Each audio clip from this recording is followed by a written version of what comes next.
ॲग्रीशास्त्राच्या या प्लॅटफॉर्मवर जिथे आपण सातत्याने शाश्वत शेती पद्धतीच्या टिप्स आणि टेक्निक्स शेतकऱ्यांना देत असतो। मित्रांनो, पहा, आजचा आपला चर्चेचा विषय असणार आहे किडीचं कंट्रोल। आणि आपण पाहतो आहे की सध्याच्या परिस्थितीमध्ये व्हाईट ग्रब म्हणजे हुमणी अळीचा प्रादुर्भाव मोठ्या प्रमाणात आहे। त्याच पद्धतीने ब्लॅक थ्रिप्स हा आपल्या शेतकऱ्यांना सातत्याने मोठा एक चॅलेंजचा विषय आहे।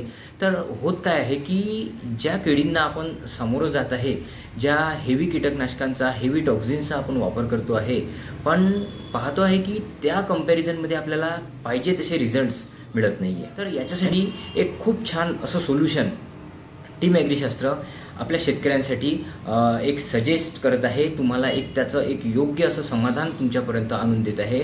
त्या टेक्नॉलॉजीचा वापर आपण सातत्याने करा, तुम्हाला खूप चांगले त्याचे रिझल्ट्स येतील।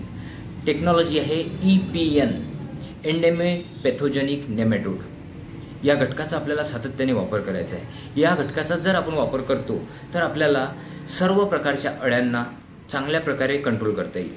तसंच ज्याही सुप्त अवस्थेत किडी आहे, जसं की पहा, ब्लॅक थ्रिप्सचा जेव्हा प्रादुर्भाव असतो तेव्हा आपण हेवी टॉक्झिन्सचा वापर करतो, हेवी केमिकल्सचा वापर करतो आणि वापर करताना जे नाही ते मॉलिक्युल्स आपण बाजारामध्ये जेही अवेलेबल आहे त्याचा वापर आपण करून पाहतो, पण ब्लॅक थ्रिप्स कंट्रोल होत नाही।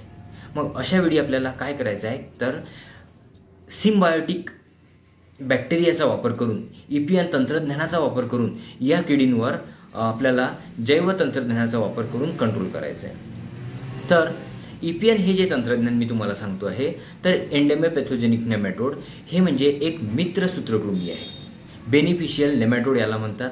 बेनिफिशियल नेमॅटोडचा जर आपण वापर शेतीमध्ये करतो, जमिनीमधून करा, फ्लड इरिगेशननी करा, फॉलियर स्प्रेमधून करा, याचा जर आपण वापर करतो तर खूप चांगल्या पद्धतीने आपण किडींवर कंट्रोल करू शकतो आणि दीर्घकाळ कंट्रोल करू शकतो।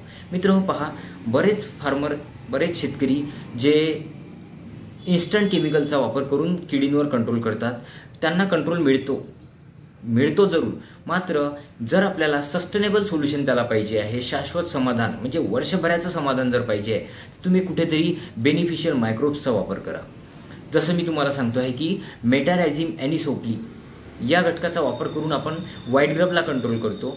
त्याच पद्धतीनं त्याच्यासोबत EPN या तंत्रज्ञानाचा वापर करा।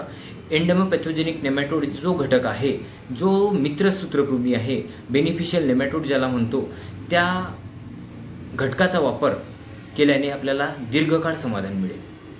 हा जो ग्राबॉल हा जो प्रोडक्ट आहे हा ICAR म्हणजे इंडियन काउन्सिल ॲग्रिकल्चर रिसर्चच्या मान्यतेने जे इन्स्टिट्यूट चालतं, जे म्हणजे शुगरकेन ब्रीडिंग इन्स्टिट्यूट कोयंबतूर, याची ही टेक्नॉलॉजी आहे, ज्याच्यामध्ये आपण हे EPN तंत्रज्ञान आपल्याला हे दिलेलं आहे।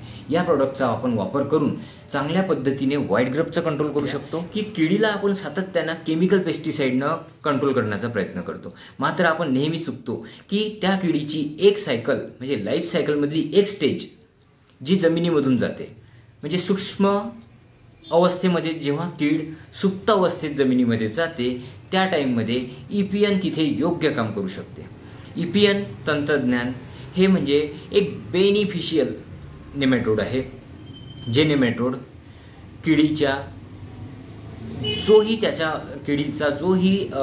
किडीला जे सूक्ष्म असे छिद्र राहतात शरीरावरचे, त्याच्यामधून हे नेमॅटोड शरीरामध्ये एंटर होतात आणि सिम्बायोटिक बॅक्टेरिया त्याच्यामध्ये सोडतात त्याच्या शरीरामध्ये, आणि त्या किडींच्या शरीरामध्ये इन्फेक्शन तयार होते। त्यामध्ये नेमॅटोड्स एंटर होतात आणि हे नेमॅटोड त्याच्या शरीरामधले पूर्ण सेल काउंट खाऊन टाकतात आणि त्याला इन्फेक्ट करतात आणि अशा पद्धतीने सहजीवी पद्धतीने या किडीचं ते कंट्रोल करू शकतात। म्हणून शेतकरी मित्रहो, ही प्रोसेस जी मी तुम्हाला सांगतो आहे की या प्रोसेसचा तुम्ही वापर करा। या प्रोसेसने तुम्हाला दीर्घकाळ रिझल्ट मिळेल आणि असा रिझल्ट मिळेल की ती कीड पुन्हा तुम्हाला वर्षभर दिसणार नाही, म्हणजे लॉंग टाईम आणि लॉंग लास्टिंग याचे रिझल्ट राहतात। म्हणून EPN तंत्रज्ञानाचा वापर करा, मेटारायझिम ॲनिसोप्लीचा वापर करा, तुम्हाला योग्य असं सोल्युशन तिथे मिळेल।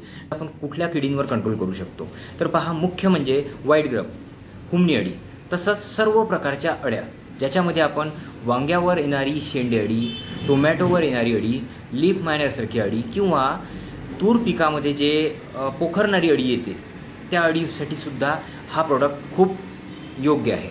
तसंच जिथे कुठे सुप्त अवस्थेत कीड गेलेली राहते तिथे सुद्धा सुप्त अवस्थेमध्ये जे कोश आहे, जी सुप्त स्टेज आहे, त्याच्यामध्ये सुद्धा EPN एंटर होऊन त्याच्यामध्ये इन्फेस्टेशन आणते आणि त्या किडीचं एक सायकल जी राहते ती सायकल ब्रेक करते आणि या पद्धतीने किडीवर चांगलं कंट्रोल आपल्याला मिळते.